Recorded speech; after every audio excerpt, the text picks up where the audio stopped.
अगर हमारे 26 मारे गए हैं तो वहाँ से 2600 को लेकर आवे। ठीक है, ये पानी बंद कर दिया, एक ट्विटर हैंडल ब्लॉक करवा दिया, इससे काम नहीं चलेगा। एक सरकार इंदिरा जी की थी, जब उन्होंने वहाँ घर में घुसकर पाकिस्तान के 2 टुकड़े कर दिए थे, और ये लोग पानी बंद कर रहे हैं, ट्विटर हैंडल ब्लॉक कर रहे हैं, इससे काम नहीं चलेगा।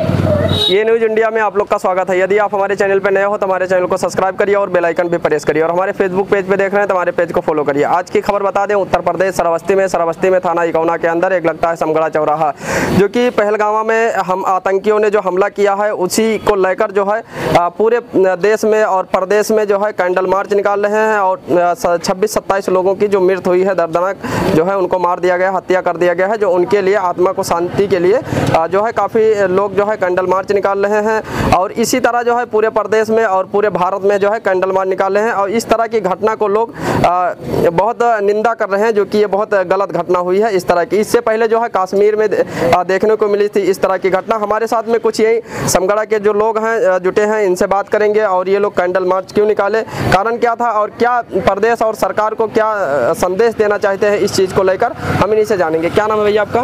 मैं पवन पांडे, जिला अध्यक्ष युवा कांग्रेस श्रावस्ती। कहाँ के रहने वाले हो? मैं सौरूपुर का रहने वाला हूँ जी। विकासखंड इकौना, जनपद श्रावस्ती। आज आप लोगों ने समगड़ा चौराहा पे कैंडल मार्च निकाला, कारण क्या था और सरकार से क्या कहना चाहते हो इस चीज़ को लेकर? दिनांक 22/4/2025 को श्रीनगर के पालगाम में हमारे देश के निर्दोष लोगों को, जो सैलानी घूमने गए थे, उन सैलानियों को पाकिस्तानियों ने या कह लीजिए आतंकवादियों ने जिस तरह बर्बरतापूर्वक लोग बैठे खाना खा रहे थे, कोई नाश्ता कर रहा था, कोई अपने परिवार के साथ घूम रहा था, उनको मार दिए हैं, गोली से भून दिए हैं। और सुनने में आ रहा है कि बता रहे हैं वहाँ के जो लोग थे, वो बता रहे हैं महिलाएं, कि लोगों का कपड़ा उतरवाए हैं, धर्म जाति चेक किए हैं, उसके बाद गोली चलाए हैं। तो मैं सरकार से ये दरख्वास्त करता हूँ कि इस तरह की घटना, एक पहले इससे उरी हमला हुआ, फिर क्या नाम पालग्राम हुआ, ये सारी घटनाएं बार बार लगातार हो रही हैं। सरकार की सुरक्षा व्यवस्था में कोई बड़ी चूक है। और एक चीज़ बताइए, अगर यहाँ अभी हम 100 लोग इकट्ठा हो जाएं तो तुरंत पुलिस फोर्स की व्यवस्था हो जाती है। वहाँ 2000 लोग थे, वहाँ की प्रशासन ने, वहाँ के शासन ने वहाँ क्या व्यवस्था कर रखी थी, जो उन 2000 सैलानियों की रख रखाव की व्यवस्था नहीं थी, सुरक्षा व्यवस्था नहीं थी। इसमें क्या लग रहा है इस घटना में, जो कि काफ़ी लोग शहीद हो गए हैं, इसमें किसकी लापरवाही नज़र आ रही है? अब ये तो हम क्या बताएं किसकी लापरवाही है। सुरक्षा व्यवस्था वहाँ पुख्ता नहीं थी, इसमें सरकार की भी लापरवाही हो सकती है। सरकार की ही लापरवाही है, हो नहीं सकती, सरकार की ही लापरवाही है, क्योंकि वहाँ वो केंद्र शासित प्रदेश है, वहाँ की कानून व्यवस्था गृह मंत्री जी के हाथ में है।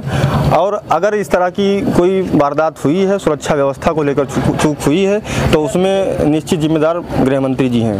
हम देखें 26-27 लोगों को आतंकियों ने भून दिया है, जो कि उनके घर परिवार भी रहे होंगे। उनके घर परिवार वालों को सरकार से क्या कहना चाहते हो?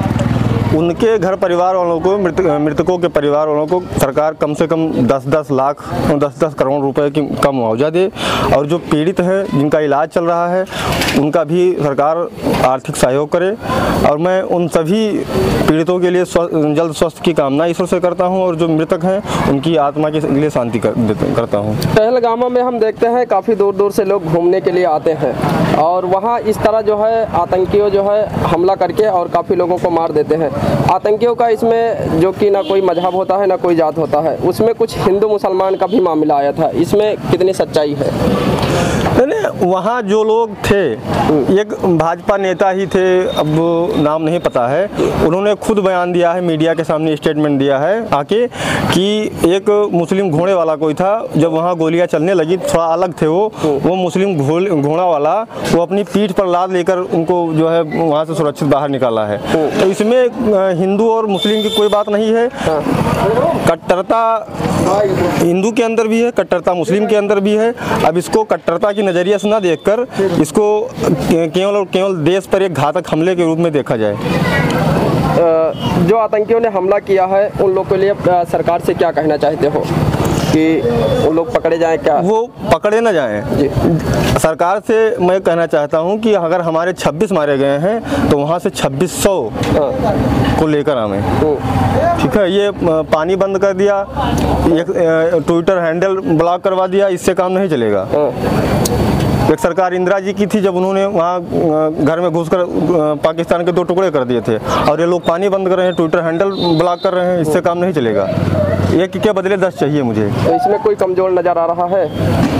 एक कमजोर कोई नहीं है, कमजोर को नहीं। अब कार्यवाही में देरी है, अब उसमें क्या है, कैसे है, वो तो सरकार की मंशा सरकार जाने, लेकिन अब कार्यवाही में देरी हो रही है बस।